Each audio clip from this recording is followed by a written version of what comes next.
Hello everyone, this is the Captain 47, and to be honest, I forgot to make a video this week. I'm making this on Friday, to be put up on Saturday, and I do want to put something out, and as I don't really have time to make any other video, I'm just going to make something I've been meaning to for a while, basically my strategies for some nations in EU4.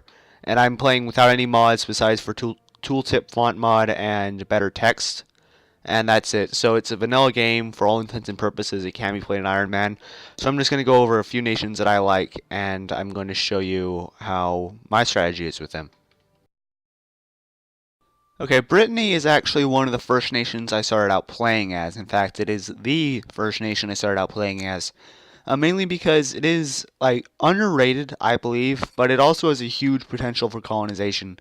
And this is something you're going to want to look at as Brittany, because other than them and Portugal, Castile, England, France, like maybe Norway, there's really no one else that can really colonize and has this great of a center for colonization. So the main thing you're going to want as Brittany is to side with France if you can. They are going to want your provinces, and because of this, sometimes they will start hostile. And if that happens, you may want to restart the game, but if not, then that's okay. You can go with Castile instead. You're going to want to buddy up with Castile as much as possible. You're going to want to have some sort of alliance. Burgundy sometimes works, but again, they do normally break up and die, so then that's not really a good countermeasure. Castile, Austria, don't really go with England. They don't usually help, especially since they do not like you. So just basically Zerg rush with Castile, try to get an alliance as fast as possible, and you're going to want to get these two provinces here in Provence. Mainly because they do not have their capital here, so you can take them, and as they're not sphered by France, you can go to war with them very simply, and all will be fine. They do have 8,000 troops here starting out. Most of the time they do get involved in a few wars, and they will bring these down here. But if not, you're going to want to bring your manpower up, or your troop power up, and then try to just get these provinces. You can go at one at a time. Most of the time, France will take advantage of this first. They'll go against England and then sometimes Burgundy. So you can go one at a time if you want. Most of the time that works. Sometimes if you don't want to risk it, then you may want to get both at once. Because if France gets one of these provinces, you're guaranteed to never get it back. The main purpose as Burgundy, your main goal as Brittany is to try to get France off your back. And whether that's as making them friendly or getting another counterweight like Castile or Austria to go against them, that's what you're going to have to look at. Your rivals, you're going to want Provence. It's your only choice, and also it's the best rival to go against. So as Brittany, basically, and placate France as much as you can. That does not mean you necessarily have to be friends with them, but don't become incredibly hostile. And then get alliances with the Castile, possibly Aragon, but Castile is just as good. What I did is I got an alliance with one of these Irish nations, and I was able to conquer Ireland as Brittany. You get an alliance with here, and then when they go to war, you attack. Like if they call you into war, you attack the other Ireland minor, and then you just get a foothold in Ireland, and you take everything there. And again, you're going to want to colonize as much as possible. So one of your first texts should be exploration in order to get as much land in the New World. And I would recommend the Random New World if you have it, but if not, then that's okay. It doesn't really matter. Oh, and also you're going to want to be friends with the Pope. That's also good. So your main alliances are going to be Castile. Really only Castile. You can get some with other nations if you want. Again, Burgundy could be fine because they are another counterweight to France. So Castile, either Burgundy or Austria, and then good relations with the Pope. You don't necessarily have to ally with them, but it's good to have good relations so you could play the papacy game.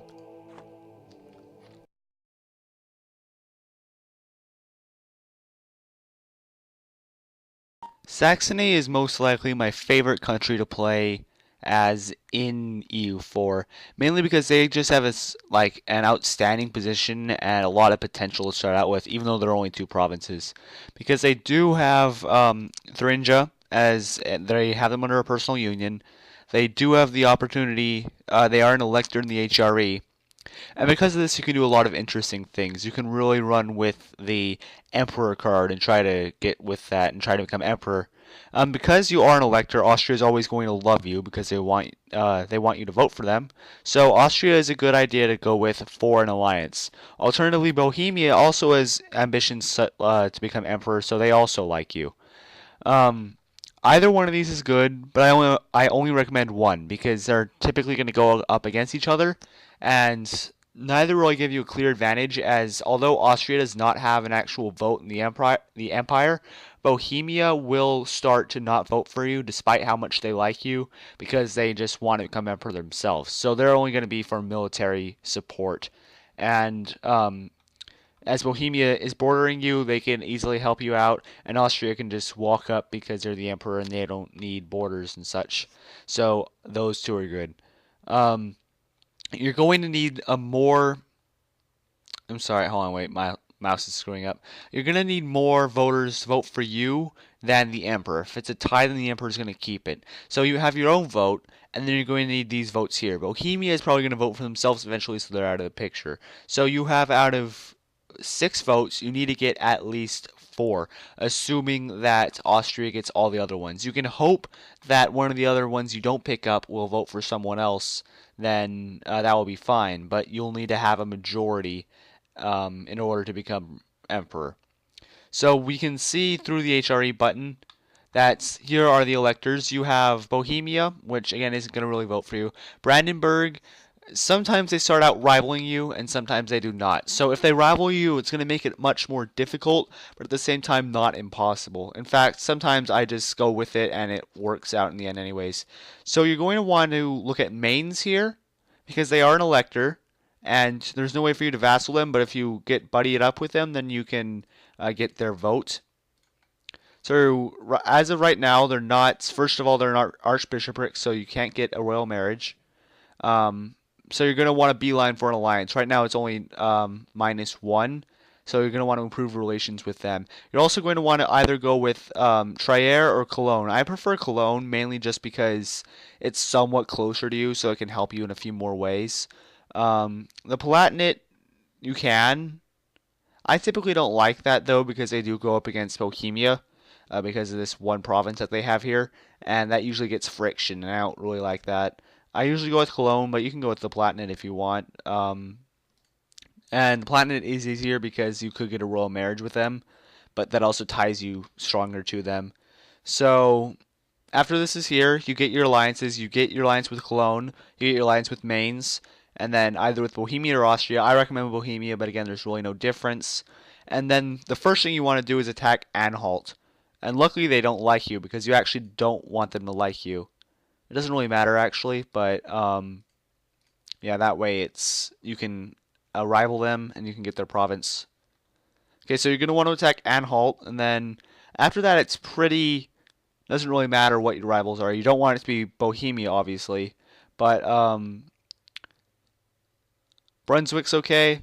I would recommend not going against Brandenburg because you're going to want to be friends with them eventually. So the Hesse or Wurzburg, oh, Magdeburg isn't here. That's weird. Wurzburg, if you conquer them, then that would give you a straight line to Mainz, which would be better for you.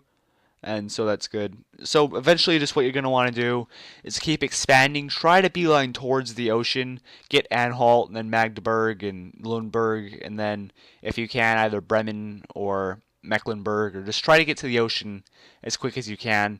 And then basically just try to become emperor. And then that's what makes this fun because it's not overpowered like one of these two nations. But it's great in that you have your own ideas, you lead a personal union, and you have a big opportunity to become emperor. So, yeah, that's why I recommend that. Karaman is one I've just recently started playing as, but I really like it, mainly because you do go up against the Ottomans, which is both a challenge that is difficult but yet also rewarding if you manage to do it right. And this is going to be the most frustrating one, mainly because you are going to go up against the Ottomans with very little support. All these nations around here either do not have your religion, they consider you a heretic, or they're just like historic rival in the past. And obviously the Ottomans completely despise you. They want all of your provinces.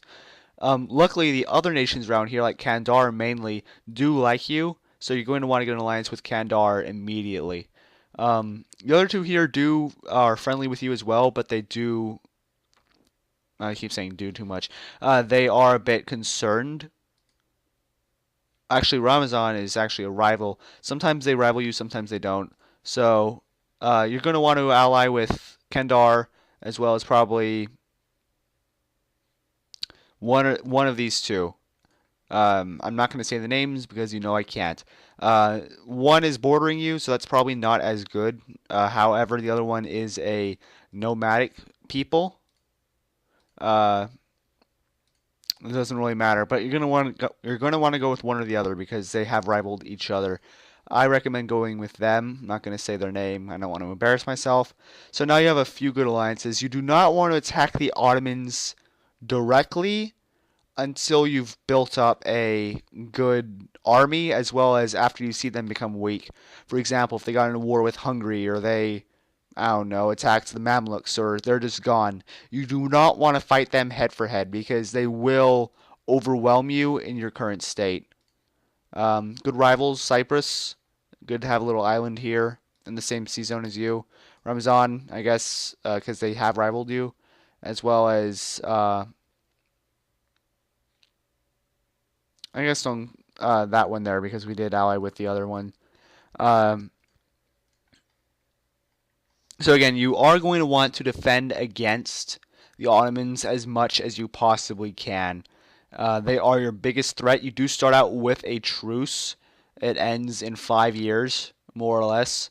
And you're going to want to just defend against them, build up your army. Don't be afraid to go above your force limit for a bit. Uh, but yeah, defend against them with alliances, with troops. Try to get a navy, and I know that most of the time the Ottoman navy is too strong, but it's good to just have like a little scouting party here and there. And yeah, so it's one of the most frustrating ones. You are going to have to restart every now and then because they will just completely attack you and you will be taken over. But it is really fun and really rewarding, so that's why I like them. One other nation that I recently just started playing as is Ava here, or Ava, and I just happened to start playing as them by a random new world, or sorry, a random nation chooser. But I'm really glad I did because they do have a lot of potential and they are fun as well.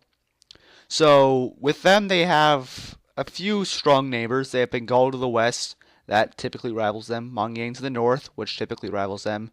And this one, I'm not going to pronounce it, to the east, which rivals them as well. So each one has a military about equal to what you have. Um, and there's also a bunch of small nations which don't really like you too much. Pegu likes you, but the main one is Ayutthaya. You're going to want to ally with them, and they're a good counterweight. Lanzang typically going to go to war with them. Landas sometimes is a good nation to go with, but they do sometimes hate Ayutthaya. But if they don't, then it's okay to go with them. Yep, so Landas would be good as well, so they could go up against a few of these nations. And then Ming, you're going to want to make sure that you keep good relations. You don't need to necessarily be friends. Make sure you don't go to war. That's very important. Um, Another strong nation you could go with, I'm sorry, another ally you could go with is Yulstang here, and they are your religion, so that's good. And they can help you if you try to invade Eastern India. And at the beginning of the game, you're not necessarily going to want to do that quite yet, but that's a good idea to look with. Kam is also a good nation to go with. They do help you balance out with Ming just a slight tad, and they can invade from the north as well if you want to go against Mongyang and such like that. The main thing you're going to want is you're going to want sea access pretty much immediately. So you're going to want to go up against Akron here and take their land and either vassalize them or just take them entirely. And you're going to want at least one trade post here so that you can get a navy up and going, and that will make your game much better. And then after that, you're going to want to go after these two nations here. They're both tribal kingdoms. They're both animist. Oh, sorry, this one's animist, this one's not. So that gives you two provinces there. And then Kachar, Assam. Then you can get these nations up here pretty easily. You need to hope that Mongyang is taken out, or you have enough alliances to take them out as well. Again, if you have Kham, then that's a two-pronged offensive against them. Hawaii is usually taken over by Ming. If it's not, then they could be a challenge. So there's them. And with the south is going to be the most easy because you're going to have these alliances down south. So Pegu, at the moment, you don't really need to attack them. But Tengu, you're going to want to attack mainly because they have rivaled you. or most of the time they do rival you, and they are a free province. So yeah, most of your alliances are going to be in the southeast here, but you're going to want to expand north because you want to keep your alliance, especially with Euthia. There's no reason that you necessarily want to, but they're a good nation, and they're never really going to go up against you specifically, and you shouldn't really need to go up and attack them until you've attacked. Sorry, man, I'm tired. You won't necessarily have to attack them until you've conquered all of Eastern Asia here, and then you're going to want to attack, but that's not going to be until a few hundred years or so. So while other alliances may break between Lana, Bagu, Kam, Mustang, this one's going to stay pretty solid. And they do have like 3 vassals too. And so yeah, that's going to be fun. And overall, Eva's just a fun nation to play as well. I know I say that with all of them, but this is the one I'm currently playing as, and I do like them. Okay, when I forgot to mention that next week, being the first week of December, I have my Victoria 2 mod up and running. There's really honestly no reason why it's taking so long. It's not extravagant. It's not doesn't have anything to it. It's just one nation. I don't think there's any events even. It kind of saddens me that I waited so long for something that's not as extravagant. So, I mean, I don't know what else to do because right now I don't have anything else lined up besides that. So, unless I think of something, you're going to see the Libya mod next week. I just wanted to say that. Yeah, at the moment I can't think of anything else I can put in there. But hopefully it'll be fun. I don't know. So, thanks for watching this. And I know that the main reason I made this was because I didn't have time to make anything else. I could have made a Libya mod, but or I could have played that mod, but as of now, it would take too much time to actually do everything for it. So I found this would be easier. I don't know. So thank you all for watching. I'm sorry I negated the schedule for a bit, but hopefully we'll be on next week. And I'll see you guys later.